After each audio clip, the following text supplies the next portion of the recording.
ഞങ്ങൾ കാനഡയിലാണ്. ഞങ്ങൾ എന്തുകൊണ്ട് അയർലൻഡിലത്തെ വീഡിയോയും ജർമ്മനിയിലത്തെ വീഡിയോ ഒക്കെ ഇടുന്നതെന്ന് ആൾക്കാർ ചിലപ്പോൾ കുറച്ച് പേരെങ്കിലും വിചാരിക്കുന്നുണ്ടാവാം. കാനഡയിൽ 20-25 ലക്ഷം കൊടുത്ത് നിങ്ങൾ പഠിക്കാൻ വരുന്നു. അത് കഴിഞ്ഞിട്ട് നിങ്ങൾക്ക് പി ആറിൻ്റെ കാര്യം ഞങ്ങൾ പല വീഡിയോയിലും പറഞ്ഞിട്ടുണ്ട്. ടൈറ്റാണ്. ഇവിടെ ഉള്ളവർക്ക് തന്നെ പി ആർ ഇപ്പോൾ തന്നെ കിട്ടാൻ പാടാണ്. ഓൾമോസ്റ്റ് 3 മില്യൺ, അതായത് നാട്ടിലെ ഒരു 30 ലക്ഷം പേര് ഇപ്പോൾ ഇവിടെ കാനഡയിൽ 3-4 ഇയേഴ്സിന് മുമ്പുള്ള അവസ്ഥയാണ് അല്ല ഇപ്പോൾ. അപ്പോൾ നിങ്ങളേ സമയത്ത് തന്നെ കൊണ്ടുപോകുന്ന ആലോചിക്കുക. സ്പോൺസർഷിപ്പും വേണ്ട, ജസ്റ്റ് ജോബ് ഓഫർ മതി. പ്ലസ് നിങ്ങളുടെ പാർട്ട്ണറെ നിങ്ങൾ പോകണ അതേ സമയത്ത് തന്നെ നിങ്ങൾക്ക് അത് കൊണ്ടുപോവുകയും ചെയ്യാം. അതായത് നിങ്ങൾക്ക് അവിടെ ജോബ് ഓഫർ കിട്ടിക്കഴിഞ്ഞാൽ, അതായത് ഈ ക്രിട്ടിക്കൽ സ്കിൽസ് ഷോർട്ടേജ് ഒക്യുപ്പേഷനിൽ പെടുന്ന, ഞാൻ അതിൻ്റെ ലിങ്ക് കൊടുക്കാം, അതിൽ പെടുന്ന ഒരു ഒക്യുപ്പേഷനിൽ പെടുന്ന ഒരാളാണ് നിങ്ങൾക്ക് അവിടെ ജോബ് ഓഫർ കിട്ടാൻ പറ്റുമെങ്കിൽ നിങ്ങൾക്ക് ഡെഫിനറ്റ്ലി ആ ജോബ് ഓഫറാണ് നിങ്ങളുടെ എംപ്ലോയ്മെൻറ്റ് കോൺട്രാക്റ്റ് എന്ന് പറഞ്ഞു കഴിഞ്ഞാൽ.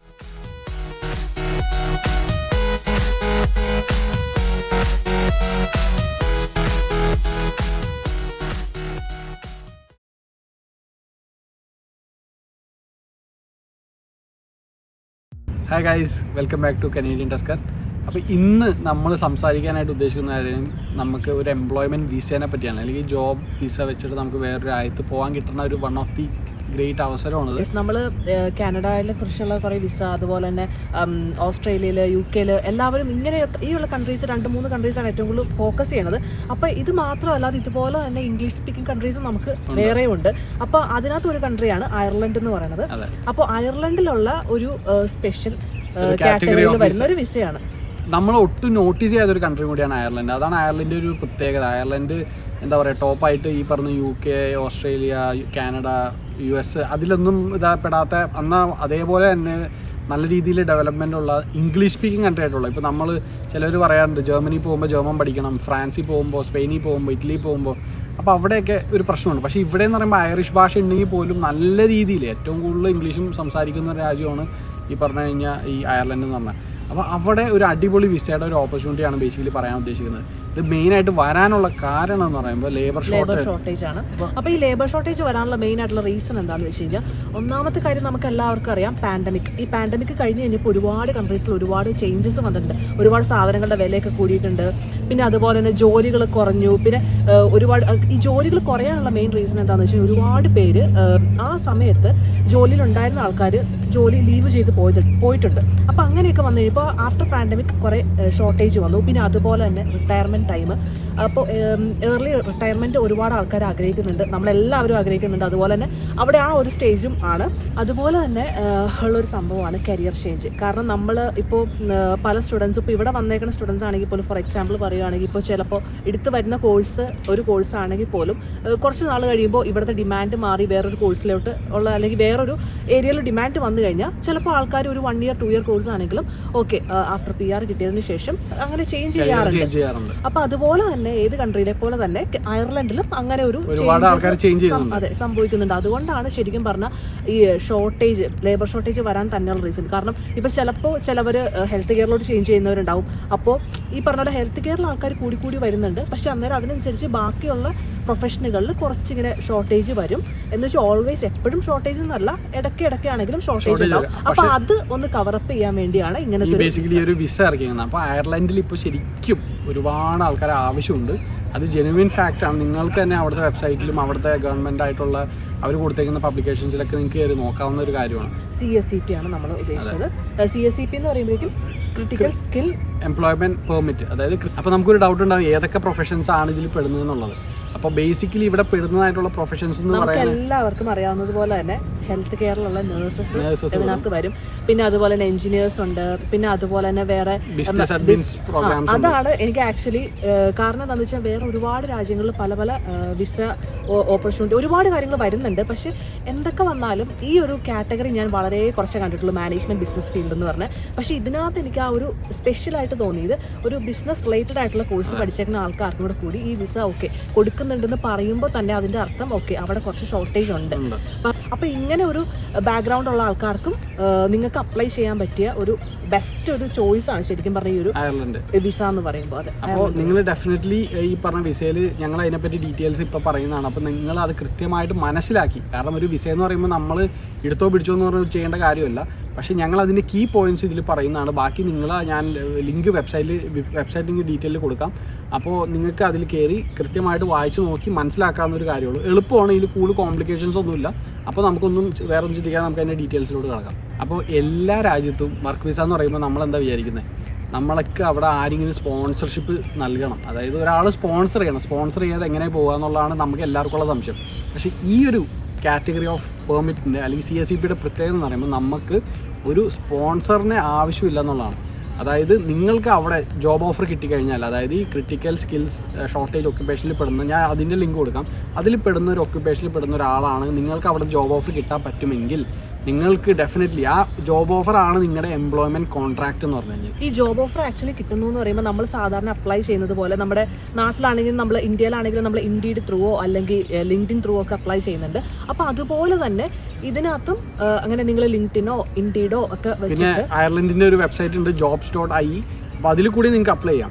അപ്പോൾ അതിൽ നിങ്ങൾ മെയിനായിട്ട് മനസ്സിലാക്കേണ്ട ഒരു കാര്യം എന്ന് പറയുമ്പോഴേക്കും നിങ്ങൾ കവർ ലെറ്ററിൽ നിങ്ങൾ സ്പെസിഫൈ ചെയ്യുക. അതായത് ഇപ്പോൾ അവിടുത്തെ ചില HR-മാർക്ക് ഇങ്ങനൊരു പെർമിറ്റ് ഉണ്ടെന്ന് തന്നെ അറിയാൻ പറ്റുന്നുണ്ടാവില്ല. അപ്പോൾ നിങ്ങൾ കവർ ലെറ്ററിനും റെസ്യൂമേ വെക്കുമ്പോൾ നിങ്ങൾ കവർ ലെറ്ററിൽ സ്പെസിഫൈ ചെയ്യുക, ഞാൻ ഈ ഒരു CSEP വഴിയുള്ള ഒരു പ്രോഗ്രാം വഴിയാണ് ഞാൻ അപ്ലൈ ചെയ്യാൻ ഉദ്ദേശിക്കുന്നത്. അപ്പോൾ നിങ്ങളുടെ സ്പോൺസർഷിപ്പ് എനിക്ക് വേണ്ട, എനിക്ക് ജോബിന് ക്വാളിഫൈഡ് ആണ്, എനിക്ക് ഈ ജോബ് എനിക്ക് ഇൻ്റർവ്യൂവിൽ എനിക്ക് പാസ് ചെയ്ത് ഞാൻ ഓഫർ തന്നെയാണെങ്കിൽ എനിക്ക് സ്വന്തമായിട്ട് അപ്ലൈ ചെയ്ത് എനിക്ക് അവിടെ വരാൻ പറ്റുന്ന ഒരു കാര്യമാണ്.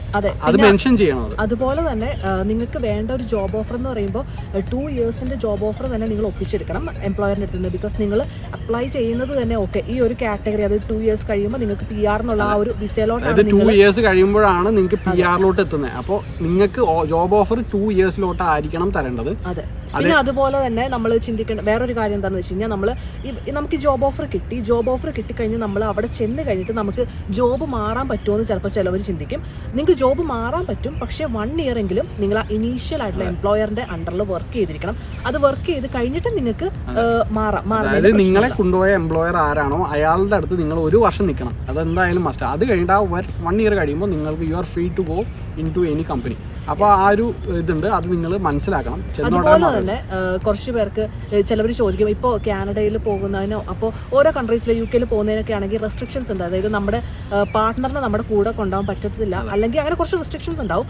അപ്പോൾ അങ്ങനെ ഒരു സിറ്റുവേഷൻ ഇവിടെ ആക്ച്വലി ഇല്ല. കാരണം നിങ്ങൾക്ക് നിങ്ങളുടെ പാർട്ട്ണറിനെയും അതുപോലെ തന്നെ നിങ്ങൾ പോണ അതേ സമയത്ത് തന്നെ കൊണ്ടുപോകും. ആലോചിക്കുക, സ്പോൺസർഷിപ്പും വേണ്ട, ജസ്റ്റ് ജോബ് ഓഫറും മതി, പ്ലസ് നിങ്ങളുടെ പാർട്ട്ണറെ നിങ്ങൾ പോണ അതേ സമയത്ത് തന്നെ നിങ്ങൾക്ക് അത് കൊണ്ടുപോവുകയും ചെയ്യാം.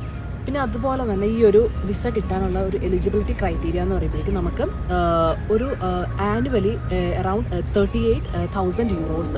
അപ്പോൾ അത് നമുക്ക് നമ്മുടെ സാലറി ആയിട്ടോ എന്തായിട്ടോന്ന് വെച്ചാൽ നമുക്ക് ആനുവലി കിട്ടിയിരിക്കും. അതായത് എക്സ്ക്ലൂഡിങ് ബോണസ്, അതായത് ബോണസും കാര്യങ്ങളൊന്നും പെടാതെ നിങ്ങൾക്ക് 38,000 euros, അതായത് നാട്ടിലൊരു അറൗണ്ട് 35 lakhs നിങ്ങൾക്ക് ആ എംപ്ലോയ്മെന്റിലേക്ക് വേണം കിട്ടണം. പിന്നെ അതുപോലെ തന്നെയാണ് നമുക്ക് ഏത് ഒരു ഇതുണ്ടെങ്കിലും ഇപ്പം നമ്മൾ എന്തിനോട്ട് അപ്ലൈ ചെയ്യുന്നുണ്ടെങ്കിൽ പോലും നമുക്കറിയാം ചിലവർക്ക് ചില രാജ്യങ്ങളിലൊന്നും ഇങ്ങനെ ഇന്നത് വേണം, ഇന്ന എഡ്യൂക്കേഷൻ വേണമെന്നൊന്നും പറയില്ല. പക്ഷേ ഈ ഒരു പെർട്ടിക്കുലർ വിസയ്ക്ക് ആക്ച്വലി നമുക്ക് ഒരു ഡിഗ്രി ഉണ്ടായിരിക്കണം, അല്ലെങ്കിൽ ഒരു മാസ്റ്റേഴ്സ്. അതായത് നിങ്ങളുടെ ജോബ് ഓഫറിൽ മെയിനായിട്ട് വേണ്ട കാര്യം എന്ന് പറയുമ്പോൾ നിങ്ങളുടെ ഫുൾ ലിസ്റ്റ് ഓഫ്, അതായത് അവർ തരുമ്പോൾ അവർ മസ്റ്റായിട്ടും കൊടുക്കേണ്ട കാര്യം, നിങ്ങൾക്കിപ്പോൾ അയർലൻഡിൽ നിന്ന് ഒരു കമ്പനിയാണല്ലോ ജോബ് ഓഫർ തരുന്നത്, അതിൽ മസ്റ്റായിട്ട് അവരുടെ ജോബ് ഡിസ്ക്രിപ്ഷൻസ്, ഈ പൊസിഷനിൽ വേണ്ട ഒരാളുടെ ജോബ് ഡിസ്ക്രിപ്ഷൻസ് എന്താ വേണ്ടതെന്ന് ക്ലിയർ ആയിട്ട് മെൻഷൻ ചെയ്യണം. ഈ ജോബ് ഓഫർ 2 ഇയേഴ്സിലോട്ട് വാലിഡ് ആണെന്ന് മെൻഷൻ ചെയ്യണം. പിന്നെ അതിന് സ്റ്റാർട്ട് ഡേറ്റ് ഉണ്ടായിരിക്കണം. പിന്നെ 2 ഇയേഴ്സിലോട്ടുള്ള എംപ്ലോയ്മെന്റ് കോൺട്രാക്റ്റ് ആണ് അല്ലെങ്കിൽ ജോബ് ഓഫർ ആണെന്നുള്ളത് ക്ലിയർ ആയിട്ട് മെൻഷൻഡ് ആയിരിക്കണം. അതേപോലെ തന്നെ ഈ ജോബിൻ്റെ റിക്വയർമെൻറ്റ്, അതായത് ഈ ജോബ് ഇന്ന പഠിച്ച ആൾക്കാർക്കാണ് ഈ പൊസിഷൻ കൊടുക്കുന്നത്, അല്ലെങ്കിൽ ഈ ജോബിൻ്റെ ഇത് നിങ്ങൾക്ക് 5 കൊല്ലം എക്സ്പീരിയൻസ്ഡ് ആണ്. കാരണം അതും നിങ്ങളായിട്ടപ്പോൾ മാച്ച് ചെയ്യും. കാരണം ഇത് ചുമ്മാ കാരണം വിസ ജോബ് ഓഫർ കിട്ടിയാൽ നമുക്ക് വിസയാണല്ലോ ഇത് എൻ്റെ നമുക്ക് വേണ്ടത്.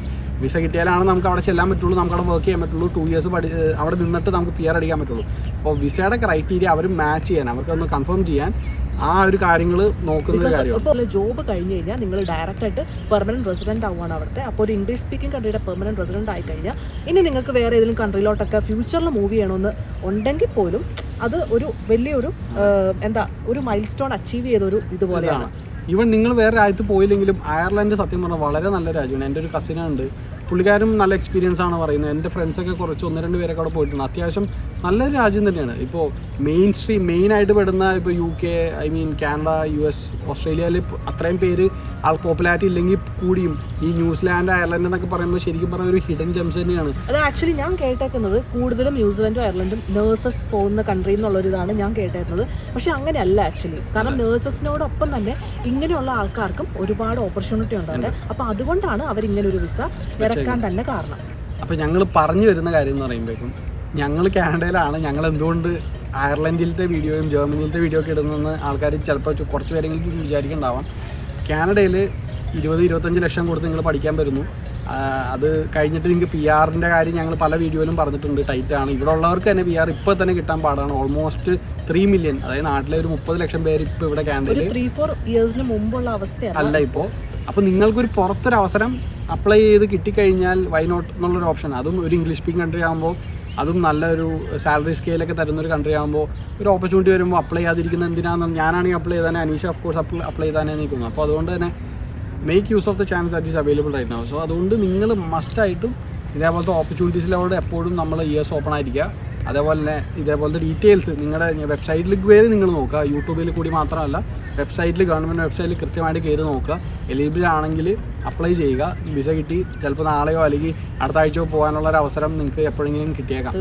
അപ്പോൾ അതുകൊണ്ട് കൂടുതൽ വൈകിപ്പിക്കുന്നില്ല. അപ്പോൾ thank you so much for watching. See guys in the next video. Until then bye. Thank U.